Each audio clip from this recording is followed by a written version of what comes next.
In the signing room overlooking the runway, Chief Executive Vivian Blackwood coldly announced that Elias Reed had been terminated for no longer fitting the company's future. 10 minutes later, the acquiring company's legal team walked in and placed a $3 billion contract on the table. But when Chairman Conrad Sterling looked around the room and did not see the quiet black engineer in the worn field jacket, he closed his pen, rose to his feet, and said a single sentence that silenced everyone in the room. Without Elias Reed, he said, there would be no deal at all. If you love a story where quiet integrity outlasts corporate power, and a man once pushed out proves he was the one holding everything together, subscribe now and stay for the reveal. 3 days before the signing, Elias Reed was already at the flight test center before sunrise, the fluorescent lights humming overhead while the rest of the building still slept. He reviewed the latest telemetry from the Aquila X9 with the same quiet discipline he brought to every early morning of his career, a thermos of black coffee cooling untouched at his elbow. The hangar smelled of jet fuel and cold metal, a scent he had never stopped finding comforting, even after 2 decades of long nights spent chasing down problems no one else wanted to see. He had been reading flight data long enough to trust his gut before he trusted a chart, and something in the overnight numbers had settled wrong in his stomach. A brief warning had flashed across the system log, 3 angle of attack sensors disagreeing with each other for less than 2 seconds before falling back into line. The younger engineers waved it off as noise, the kind of static that vanished as quickly as it appeared, but Elias had built the recovery software himself, and he knew its rhythms the way a father knows his own child's breathing. The response time had been slower than spec, not by much, but enough. He had come up through the industry the hard way, starting as a line technician who taught himself control theory from library textbooks after his daughter Tessa had gone to sleep each night. Nobody had handed him the corner office or the patents that now bore his name, and he had never once expected them to. He had earned every one of them through thousands of small, unglamorous hours spent making certain that machines carrying strangers through the sky did exactly what they were designed to do, every single time, without exception. That history was why a 2-second discrepancy in a chart other men would have dismissed felt, to him, like a smoke alarm going off in a house he had built with his own hands.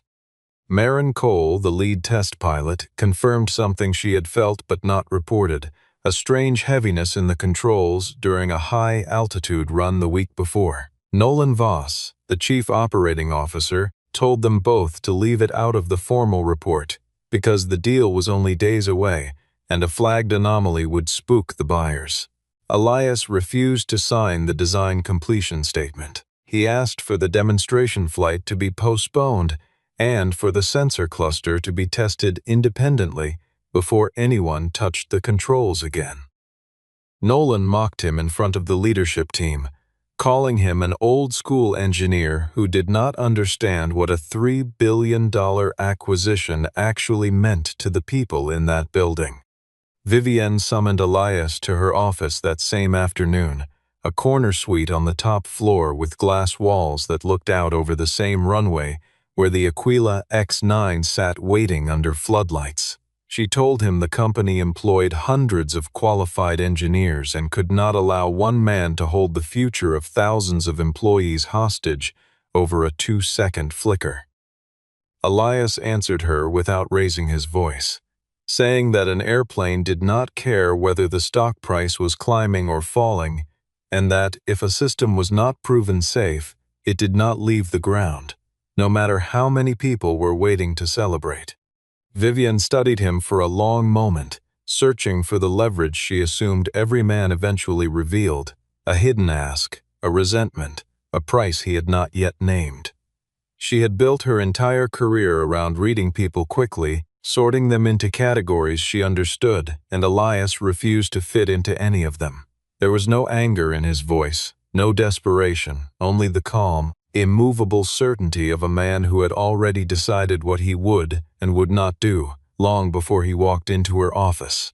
It unsettled her more than open defiance ever could have. She slid the completion statement across the desk and told him he had until morning to sign it or clear out his office. Elias did not touch the paper. He only nodded once, the way a man nods when a decision has already been made somewhere deep inside him, long before the deadline arrives, then rose from his chair and thanked her for her time, as though she had offered him a cup of coffee rather than an ultimatum. The next morning, Elias walked into the executive conference room without the signed statement, carrying only a folder of flight data and the same battered red notebook he had used on every test program for 11 years. The room fell quiet as he took his seat, the kind of quiet that gathers before a storm rather than after one. Nolan had turned what should have been a technical review into a public trial, projecting figures onto the wall that showed the cost of every day the deal was delayed, the numbers rendered in stark red against a black background for maximum effect. He implied, without quite saying it outright, that Elias was manufacturing a crisis to extract a bigger severance, glancing around the table for approving nods that came slower than he expected. Vivian asked him plainly if he was prepared to sign, her voice carrying the practiced neutrality of someone who had already decided the answer did not matter. Elias said he would sign the moment the data proved the system was safe, and not 1 hour before, his tone as level as it had been at every meeting that week. Nolan laughed under his breath and said the company could not let a struggling single father with financial troubles at home dictate the terms of an international acquisition. He added, almost as an afterthought, that perhaps Elias was simply trying to engineer himself a larger exit package before the ink dried. The room went quiet in a different way then, an uncomfortable quiet, but Elias did not flinch. He only asked, in the same even voice he had used all morning, why 2 flight datasets shared an identical file identifier despite being logged 12 hours apart. Nolan's jaw tightened. He changed the subject within seconds, but Vivian noticed and filed it away even as she told herself it meant nothing. Under pressure from the board, who wanted the appearance of decisiveness more than they wanted the truth, Vivian announced that Elias Reed's employment was terminated, effective immediately, for insubordination and for jeopardizing the acquisition. His badge was deactivated on the spot, in front of colleagues who had worked beside him for over a decade, some of whom lowered their eyes to the table rather than watch. An assistant appeared almost instantly with a cardboard box, as though it had been sitting ready in a closet somewhere waiting for this exact moment. Elias set his badge on the table without a word, then looked at Vivian and told her that she had every right to fire him, but she did not have the authority to fire what the numbers already showed.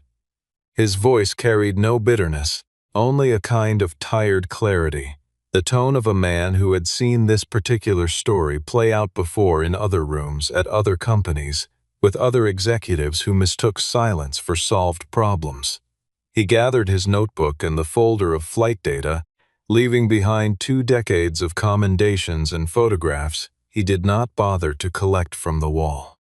Before he walked out, he turned to Maren one last time and told her, quietly enough that only she could hear, not to fly that airplane again until the sensor cluster had been checked by someone outside this building.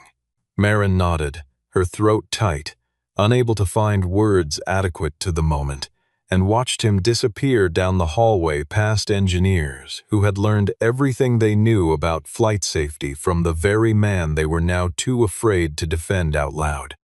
Vivian arrived at the signing ceremony 3 days later, wearing the kind of composed confidence that had been rehearsed in a mirror more than once that morning. Reporters lined one wall, board members occupied the front row, and Blackwood's legal team stood ready with pens uncapped, the whole room humming with the particular energy of people who believed history was about to be made in their favor. Sunlight poured through the glass wall behind the table, catching the tarmac beyond where the Aquila X9 sat gleaming, freshly washed for the occasion. Conrad Sterling entered flanked by his own advisors, but instead of taking his seat immediately, he stood for a moment scanning the room, as if counting faces against a list only he could see. He had built his reputation over 4 decades by refusing to rush a single decision, and nothing about his posture that morning suggested he intended to break that habit now, regardless of how many cameras were waiting for a photograph of his signature. When he asked where Elias Reed was, Vivian answered smoothly that the company had recently made certain personnel changes to remove individuals no longer aligned with its direction after the merger. Nolan added, a little too quickly, that Elias had simply been a difficult engineer to manage, and that Sterling Aeronautics would inherit full rights to his intellectual contributions regardless. Conrad did not respond to Nolan at all. Instead, he opened a thin appendix at the back of the contract and asked his own counsel, Julian Ashford's counterpart on the buying side, to read the essential personnel clause aloud. Elias Reed's name sat at the very top of that list, typed in bold, tied directly to the patents underlying the aircraft's recovery system. Vivian offered to amend the clause or substitute a comparable expert. Conrad shook his head once, firmly, the gesture of a man who had made this decision long before he entered the building. He explained, without raising his voice, that Sterling Aeronautics was not buying a hangar, a logo, or a well-rehearsed slideshow. It was buying the trust that the people who built this aircraft actually knew what they had built, a trust that could not be manufactured by any legal team no matter how many hours they build. Conrad then revealed something few in the room had known, that 12 years earlier, Elias had uncovered a critical flaw in one of Sterling's own control systems, a flaw that could have grounded an entire program and cost the company its reputation at a moment when Sterling Aeronautics was still fighting for its place in the industry. Elias could have stayed silent to protect the contract he was working under at the time, a contract that would have paid him handsomely for looking the other way just long enough to collect his fee. Instead, he had accepted the blame for delaying the program rather than let a dangerous aircraft continue toward certification, absorbing criticism from executives who called him difficult long before Nolan ever used the word.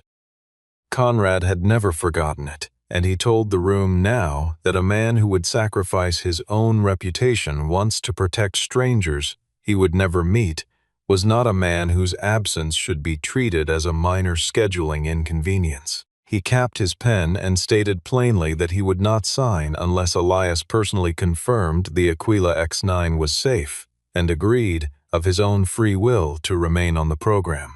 As the meeting broke apart in murmurs, news of the stalled signing leaked within the hour, and Blackwood's stock began sliding before the room had even fully emptied. Vivian ordered human resources to reach Elias immediately, but he did not answer his phone. Nolan suggested hiring an aggressive legal team to force a transfer of the shared patent rights, framing it as protecting the company's interests. Julian Ashford, watching the conversation with a growing unease he had been suppressing for days, warned that terminating Elias without clearly documented cause could trigger a dormant clause, suspending Blackwood's license to use the recovery system entirely. He had read the patent agreement dozens of times over the years, always treating it as boilerplate legal language, and only now understood how carefully Elias had protected himself and the company both, long before anyone in that room had reason to doubt his loyalty. If that clause activated, the company would not simply lose Sterling as a buyer, it would lose the right to build its own aircraft at all. A catastrophe so complete it would make the current crisis look like a minor delay by comparison. Vivian had no choice but to search for Elias herself. She found him at a small hangar on the outskirts of the city, sleeves rolled up, helping an old friend repair a decommissioned firefighting aircraft that would never again generate $1 of revenue for anyone. The building was nothing like the polished facilities at Blackwood, all bare concrete and rust stains, the kind of place where machines went to be loved rather than monetized. The contrast unsettled her more than she expected. The same hands capable of collapsing a $3 billion acquisition were now carefully wiping grease from a fuel line that meant nothing to his career or his bank account.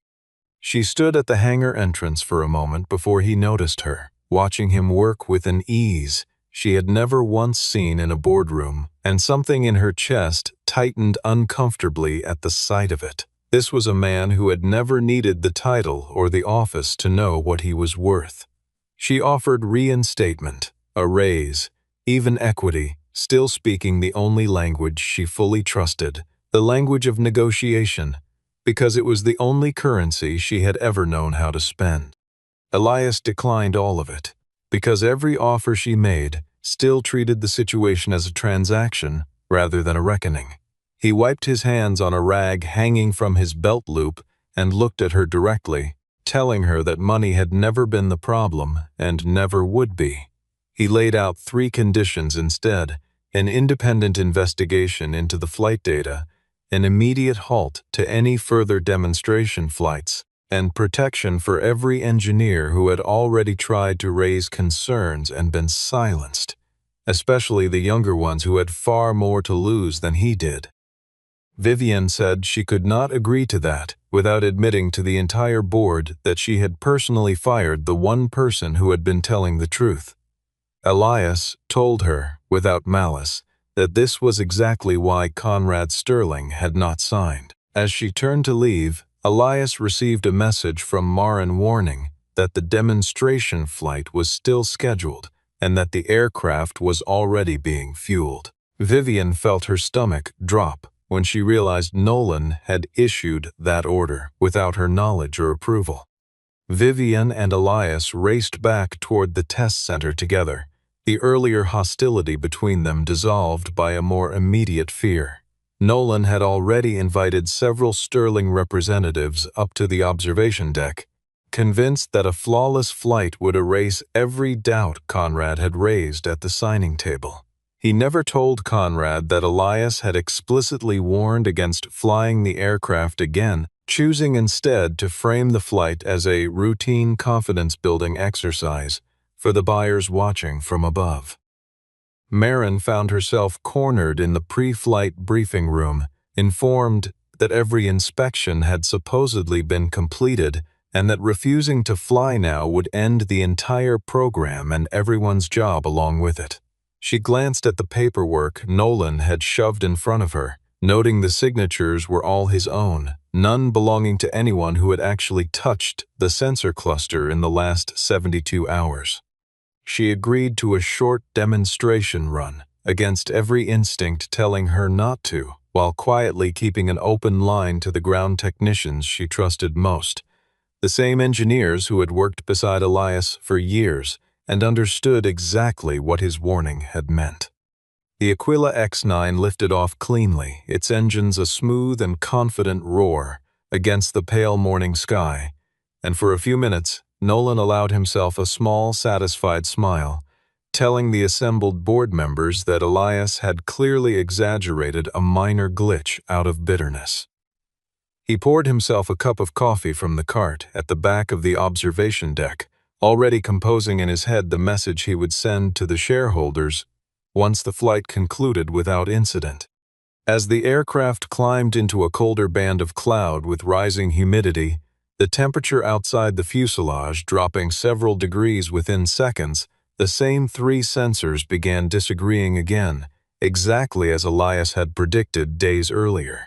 The automated system began switching rapidly between control modes, hunting for a stable reading it could not find, the way a man might grope for a light switch in an unfamiliar room. There was no chaos, no shouting, only a steady rhythm of alarms, flickering displays, and Marin's voice on the radio holding admirably steady despite the tightening in her chest and the sweat gathering along her collar. Elias reached the operations center within minutes, only to be stopped at the door because his badge credentials no longer existed in the system. Vivienne, standing at the main console with her hands trembling slightly, gave a public order to let him through and announced in front of everyone that Elias Reed had full technical authority for the remainder of the flight. He did not waste a second placing blame or demanding an apology. He guided Marin through isolating the two conflicting sensors, switching to the basic control channel, and holding the aircraft in a stable configuration until the recovery logic could catch up with her inputs. His voice low and unhurried even as the console in front of him blinked red with warnings. Every instruction he gave was calm, precise, and specific, the product of years spent imagining exactly this scenario long before it ever became real. Marin followed each command without hesitation, trusting him completely, even though he no longer carried a title, a badge, or any official authority in that building. The Triad recovery system, the very software bearing his fingerprints, helped Marin regain full authority over the aircraft, and the Aquila X9 turned back toward the runway and landed without incident, tires screeching once against the tarmac before settling into a smooth, controlled roll to a stop. Conrad Sterling watched every second of it from the observation deck in silence, and when it was over, he did not look at Nolan at all. He simply turned to Vivienne, waiting to see who she would choose to protect, now that the truth was sitting on the tarmac in front of everyone. The Aquila X9 was sealed inside its hangar for inspection, and Elias, Marin, and a small technical team began tearing through the aircraft's systems under Sterling's direct supervision.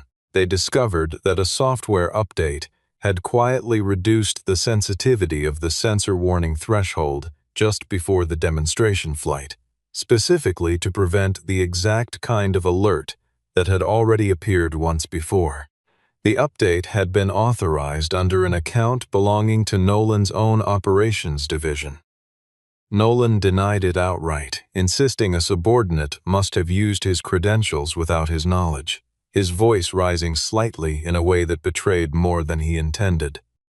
He paced near the open panel of the aircraft as he spoke, gesturing broadly, as if sheer motion could substitute for a convincing explanation.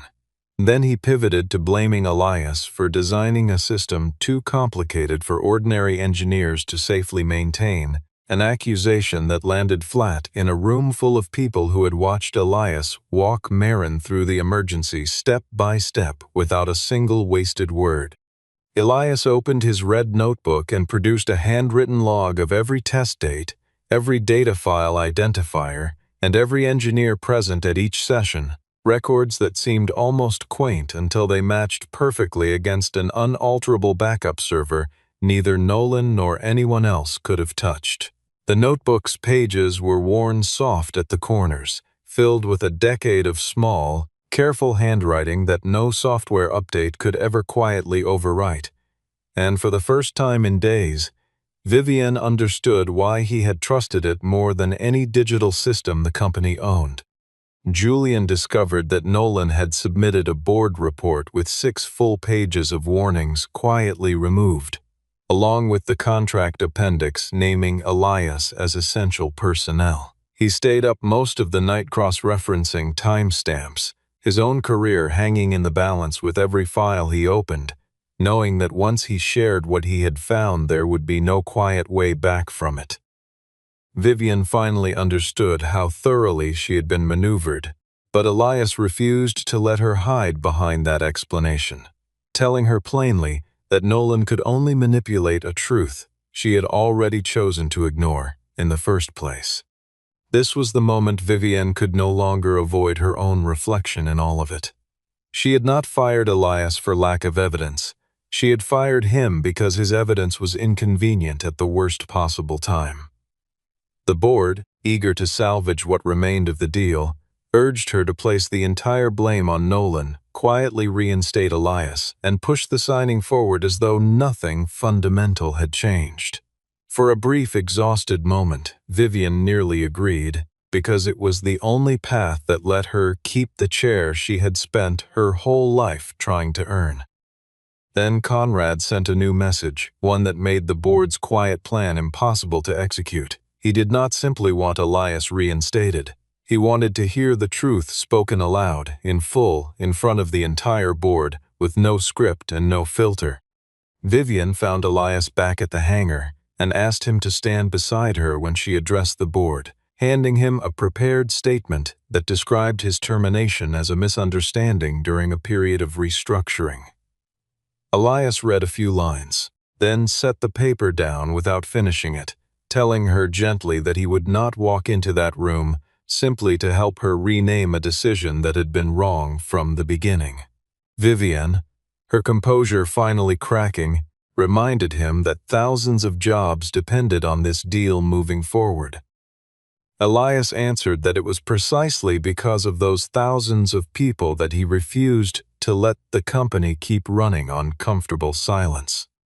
During a short phone call with his daughter Tessa, a flicker of the private pressure Elias carried slipped through, his voice softening in a way it never did in the hangar or the boardroom. Losing his position meant losing the tuition support and insurance coverage that had made her first year in aviation maintenance school possible, though he never once used that fact to bargain with Vivian or soften his position in front of her.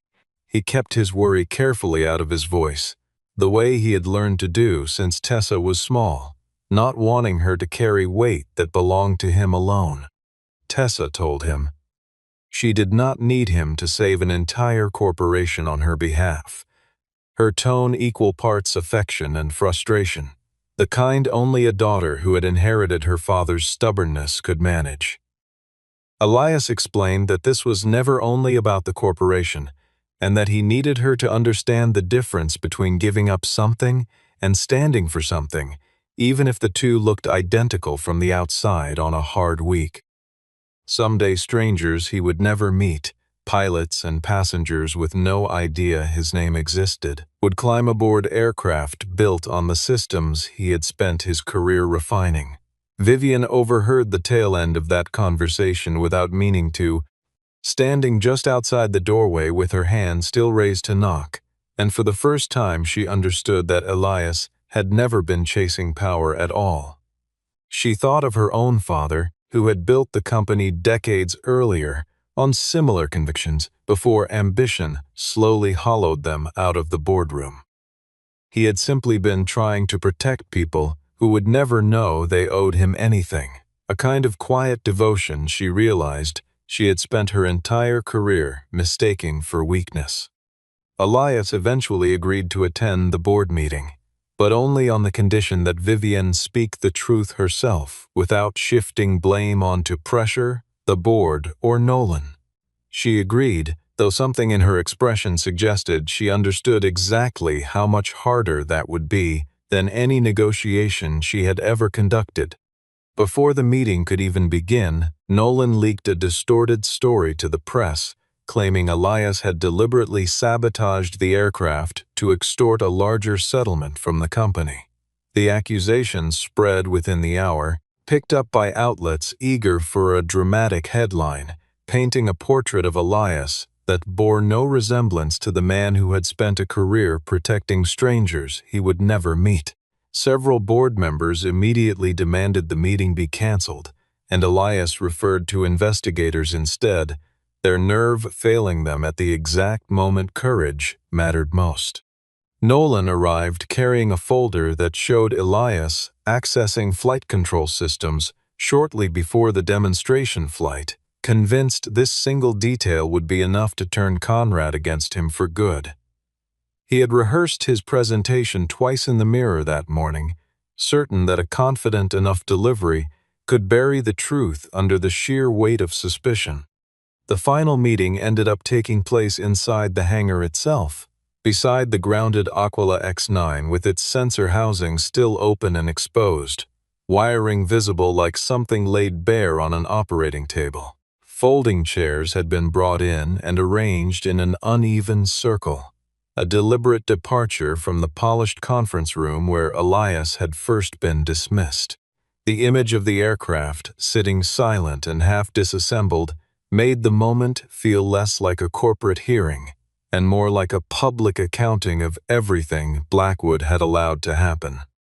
Elias walked the room through every timestamp without raising his voice once, proving that his access that day had only ever been used to secure backup copies of the flight data before his credentials were shut off entirely. He spoke plainly, without notes, occasionally gesturing toward the open panel of the aircraft beside him, as though the machine itself were a silent witness to everything he said. Marin confirmed under direct questioning that Nolan had pressured her into flying despite unresolved warnings, her voice steady even as several board members shifted uncomfortably in their seats.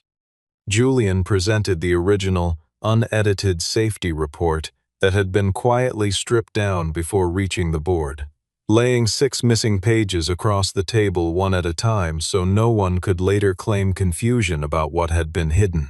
The backup server showed, beyond dispute, that the dangerous software update had been uploaded only after Elias's badge access had already been revoked, a detail that landed in the room with the finality of a door closing.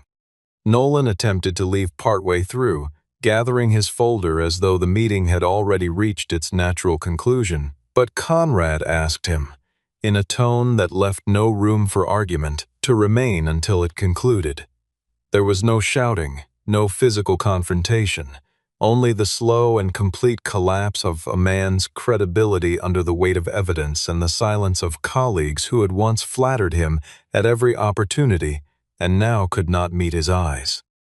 One by one, the executives who had laughed at his jokes during quarterly meetings shifted their attention to their notepads, unwilling to be associated with him a moment longer than necessary. Vivian stood before the board and admitted, without qualification, that she had terminated Elias while fully aware his safety concerns had been legitimate. Her voice did not waver, though her hands remained folded tightly in front of her, as if holding herself together through sheer physical effort.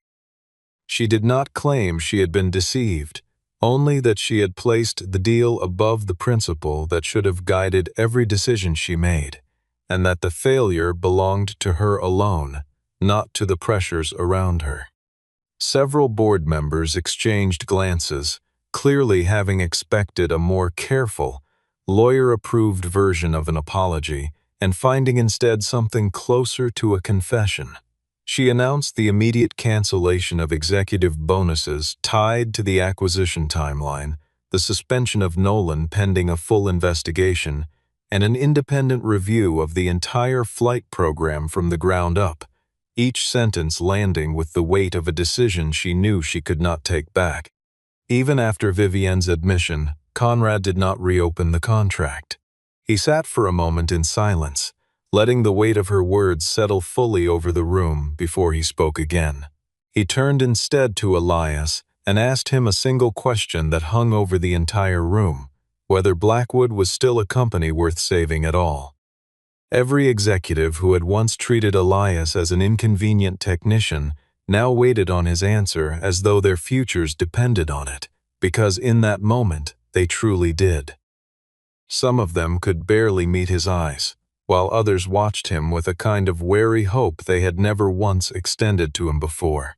Elias chose not to use the opportunity for revenge, saying plainly that the company still employed engineers, pilots, and factory workers who deserved better than to lose everything for decisions they never made. He thought, as he spoke, of the young technicians who had waved off the sensor warning that first morning not out of malice but out of inexperience. People who still had time to learn the discipline he had spent a career building. The failures of leadership, he added, should not be allowed to destroy the livelihoods of people who had simply shown up and done their jobs honestly, many of whom had families waiting for them at home just as he did. He paused for a moment, looking around the room at faces that had, only weeks earlier, watched him carry a cardboard box out the front door without a single word of protest. There was no satisfaction in seeing them anxious now, only a quiet resolve that whatever came next would be built on something sturdier than fear. He made clear, however, that he would not allow the acquisition to proceed under the same structure that had produced this crisis in the first place. and he spoke slowly enough that Julian could take down every word for the record. He laid out a list of conditions that would define the terms of any continued partnership going forward. Conditions he had clearly been turning over in his mind long before anyone had asked him to speak. An independent safety board would be created with real authority, not a ceremonial committee assembled to look reassuring in a press release. Every engineer would be guaranteed the right to report concerns without fear of losing a paycheck for it, a protection he insisted be written into policy rather than left to the good faith of whoever happened to be running the company that year. No demonstration flight would ever resume until the underlying defect was fully resolved and verified by someone outside the immediate program. Executive bonuses tied to the merger would depend on certification outcomes rather than signing dates, removing the exact incentive that had pushed Nolan toward the decisions that nearly cost lives. And every employee who had already tried to raise a warning, no matter how junior or how quietly, would be formally reinstated and protected from retaliation of any kind. Conrad agreed to every condition without hesitation, nodding once at each item as though he had already anticipated most of them, then added a requirement of his own, that Elias take on the role of Chief Officer of Safety and Systems Integration for the newly combined company, with the authority to ground any flight program at his discretion, no matter whose name sat above his on an organizational chart. Elias did not accept immediately. He insisted the position carry genuine authority, written directly into the company's governing charter, not a polished title designed to look reassuring in a press release. Vivian, to the visible surprise of several board members, spoke up in open support of that condition, even knowing it meant her own authority would be permanently reduced.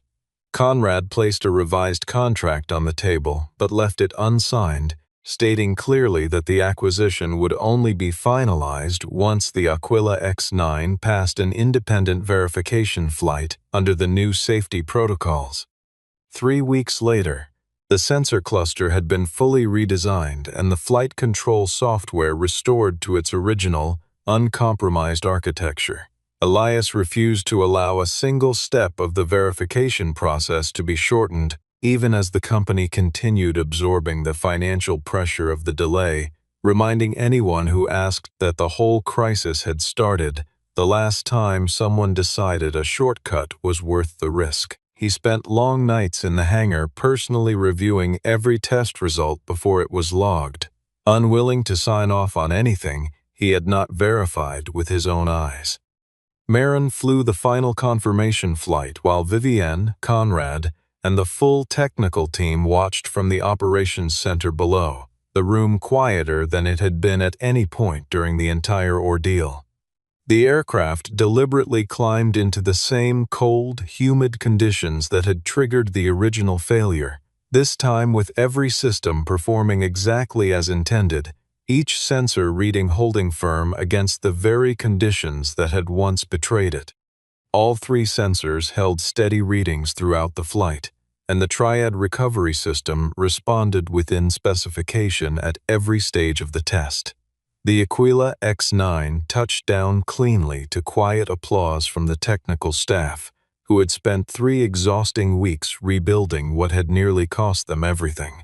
Elias did not stand near the cameras or accept the congratulations offered to him. He remained at the back of the room, reviewing the final data one more time before he would allow himself to call the aircraft safe. The same discipline that had cost him his job, now the very thing that had saved the entire company from a far greater loss. The signing ceremony was held again in the same glass-walled room overlooking the runway.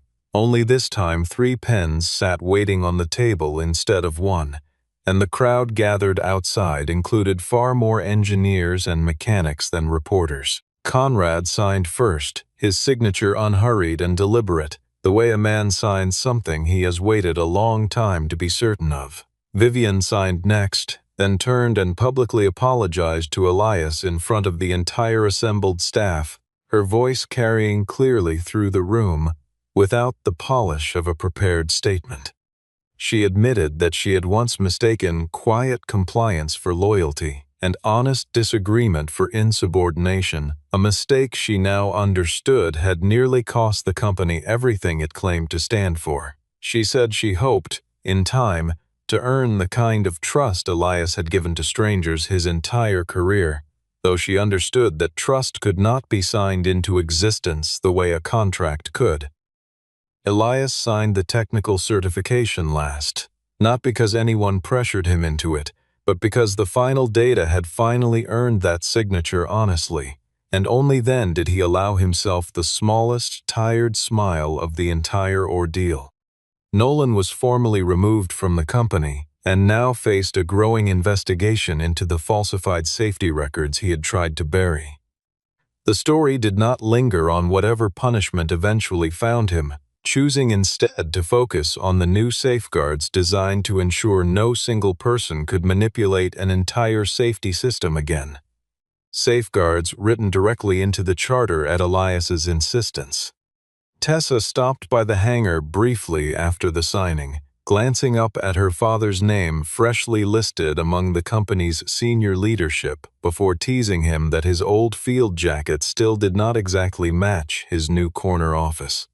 She ran her fingers along the frayed cuff, the same jacket he had worn to her school events, to late nights fixing whatever needed fixing to every version of the life they had built together without much help from anyone else.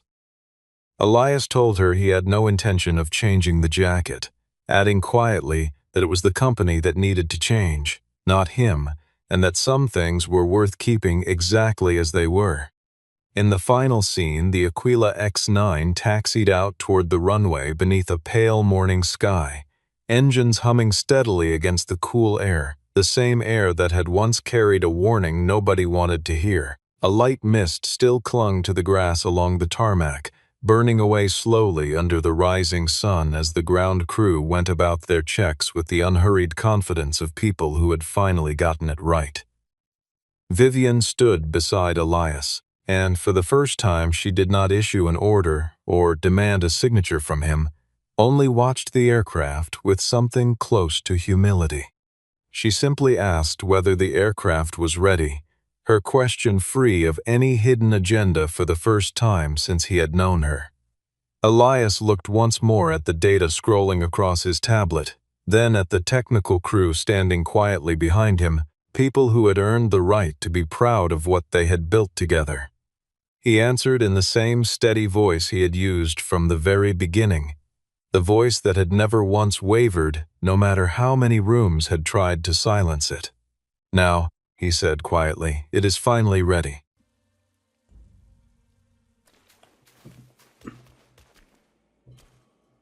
Immobilize? Does that do anything?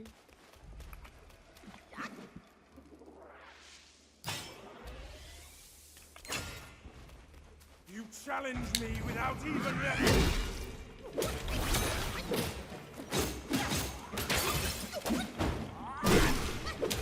You posed and shout, yet know not how to bear your retreat. I don't think it does anything. You have ruined everything. Oh my god, that's so annoying. I had that shit fully charged.